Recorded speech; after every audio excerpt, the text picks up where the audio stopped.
afternoon, good evening, wherever you are at this time when you see this video. Maybe good morning. Thanks for watching.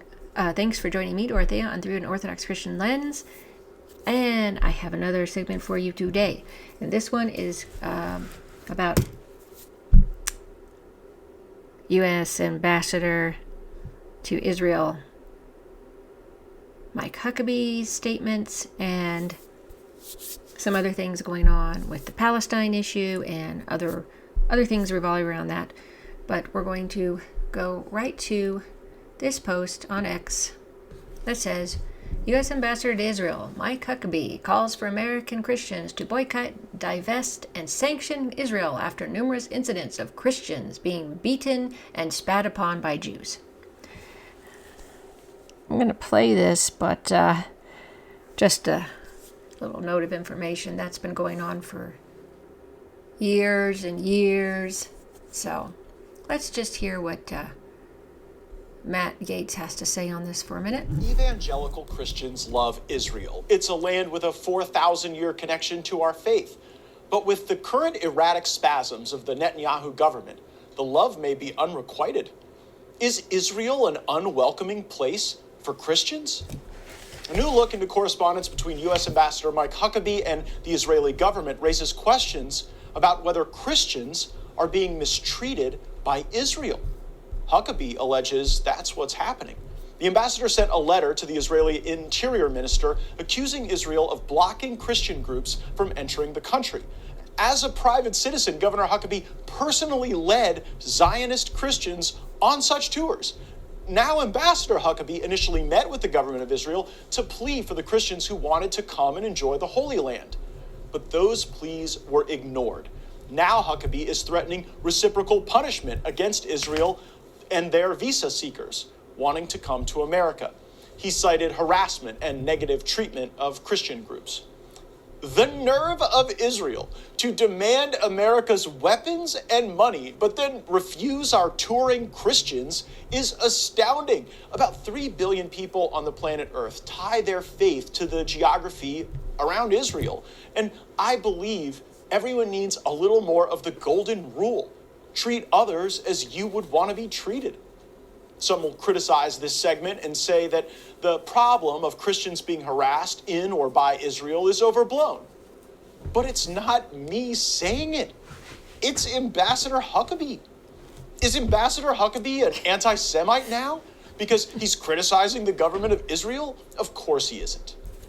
I wonder if any voices inside the Israeli government have spoken about Christians being harassed or harmed. Here's Isaac Herzog, the president of Israel in 2023. In recent months, we've seen very serious phenomena towards the Christian denominations in the Holy Land.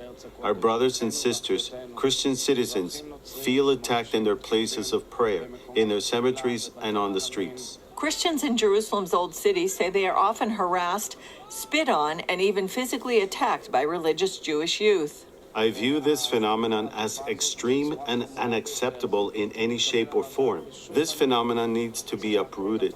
Earlier incidents include the desecration of a Protestant cemetery on Mount Zion, an attack on international Christians during a day of prayer for Jerusalem, and harassment at a Messianic concert in Jerusalem. We must respect the members of all religions. We've committed to this since the dawn of our existence. This is the most basic commandment of love your neighbor as yourself. Since that speech, I'm not sure if things have gotten much better for Christians. According to the Times of Israel, quote, Huckabee said he would warn American Christians that their donations are not received warmly and that tourists should reconsider any plans to visit Israel if the issue is not resolved. Listen to Ambassador Huckabee closely. He's threatening this messaging. Boycott your next trip to Israel. Divest from groups sending donations to Israel, and sanction Israel by denying visas to their citizens who want to come to the United States. In just a few years, we've gone from Ambassador Huckabee leading Zionist Christian tour groups in Israel to threatening to lead the BDS movement, the boycott, divest, and sanction movement.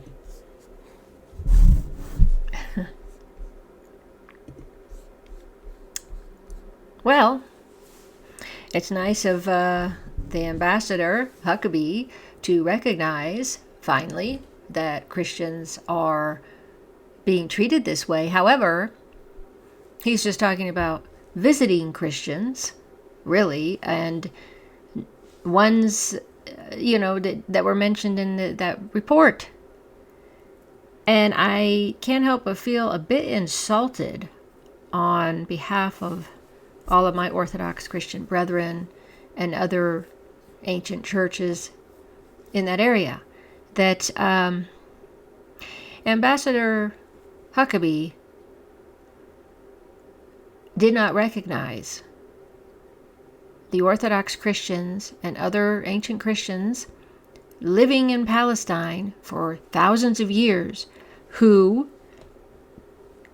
my church and the Catholic Church had compiled the very New Testament Bible that Mr. Huckabee is, considers a very precious item to him. And so, not that I don't think it's a sacred item as well, but he has never said anything regarding, these ancient churches that have been there being, did he say anything really about what happened with the burning of St. George Greek Orthodox Church in Taipei, the Christian land there, that town? I don't recall hearing anything. And but at least he's aware of this in whatever means that he went about doing this. I just wish that he had a bit more knowledge to understand that these ancient Christians have been there since the time of Christ's walking on the earth. I just get irritated by ignorance when, if you become a Christian, or you're going to be a Christian, you really should know the history of Christianity. You should know what the roots are. You should know when it became about, what happened, how long the church has been around, and understand the whole thing. Just read the Church Fathers. It tells you a lot there. Anyway, sorry to go on that rant, but it's just kind of insulting and offensive to me that he's now just realizing this when so many of my brethren have been there for years being persecuted, and they have a right to be there in the Holy Land. So I'm going to give you an example. Israeli settlers storm Ramallah's church with cattle, chase shepherds in Hebron. There's Patriarch Theophilus of Jerusalem there in the black, all black with the hat on. And then I see a Catholic clergyman there. Okay? So Israeli settlers continued their organized attacks on Palestinian towns and properties on Thursday, entering a historic church in Ramallah with a herd of cattle and chasing shepherds in Hebron. In the central West Bank, settlers stormed the historic St. George church in the town of Taipei, east of Ramallah, marking the third violation of the church in 1 week. Have we heard anything from any U.S. Congress people, officials, U.S. officials of any kind? Residents said that around 80 cows were brought by settlers into the church compound in an act they described as deeply offensive due to the site's religious significance and historical value. The residents added that a new settlement outpost was established about a month ago on Taipei's land, which is mainly inhabited by Christians. Since then, settlers have carried out repeated attacks, including setting fires to areas surrounding the church and burning architectural land and fields owned by local residents. In a statement, Taipei municipality said, Al-Qadar Church is one of the oldest historical churches in the region and holds great religious and cultural value for the people of the town and for Christians across Palestine. However, neither its age nor its sacred status has protected it from ongoing settler attacks, which are driven by provocation and a push to impose a new reality through force and racism. Yes, it certainly feels like that, doesn't it? So that's going on. I don't want to get into too much on what's going on in Israel or in Gaza because it's just so heart-wrenching. It's very difficult. As you know, the starvation is still going on, but it's gotten really bad, and I can barely take it. I can't barely stand it. So I'm going to give you some information on the newest Freedom Flotilla.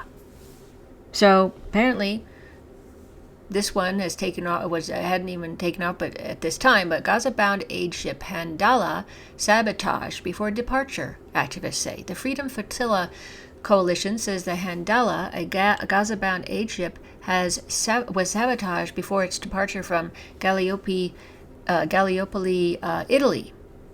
A rope was found tightly wrapped around the engine propeller, and a corrosive chemical was discovered in the water tank, injuring 2 crew members. Despite the attacks, the vessel has set sail towards Gaza, carrying international activists and humanitarian supplies, including baby formula, medicines, and toys. The journey is expected to take about a week. Oh boy, I don't know how much time the Palestinians have left.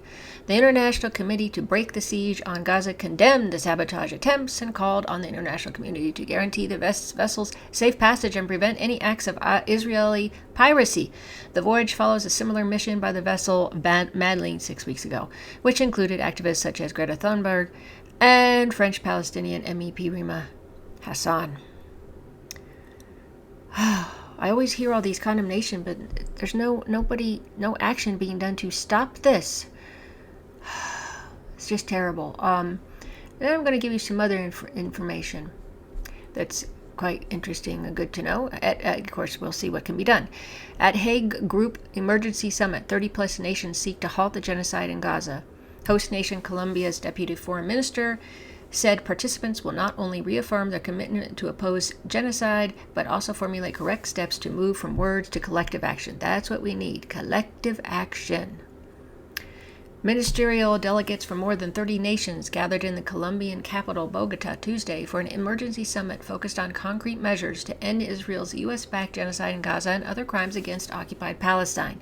The 2-day Hague Group Summit ultimately aims to halt the genocide in Gaza and is led by co-chairs Colombia, which last year severed diplomatic relations with Israel, and South Africa, which filed on the ongoing genocide case against Israel at the International Court of Justice.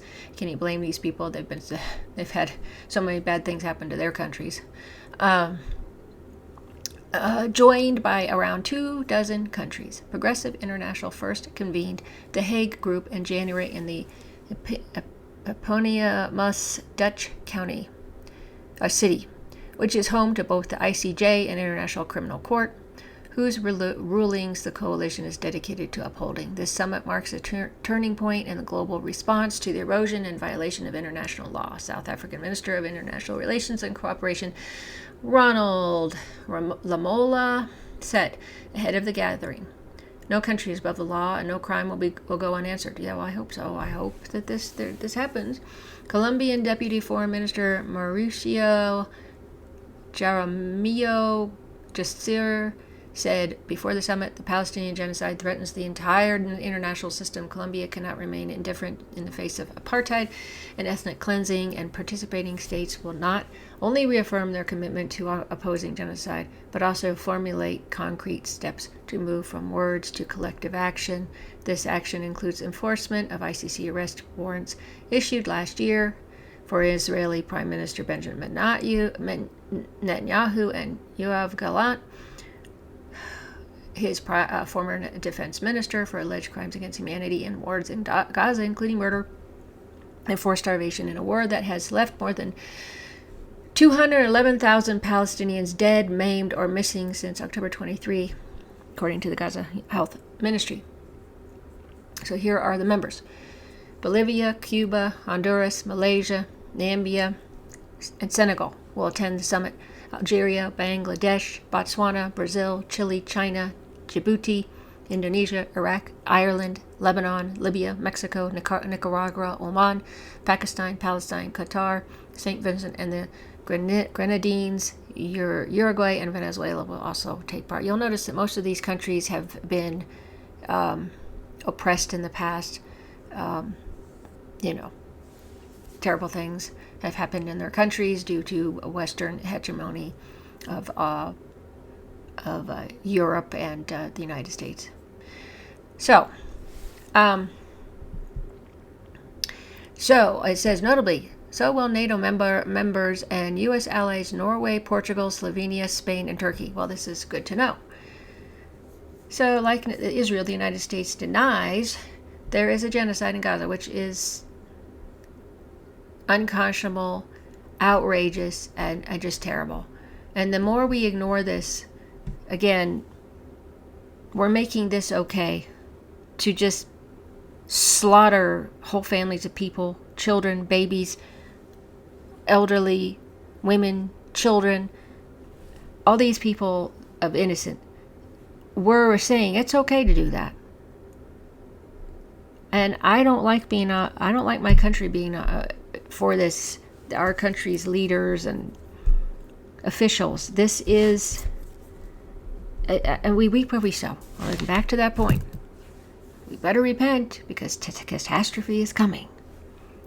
Anyway, I wanted to share those stories with you. It seems to be in the news today, so thanks so much for watching and for your support. And I appreciate all of your comments on my videos and those that like them. I appreciate it. Thanks so much. Until next time.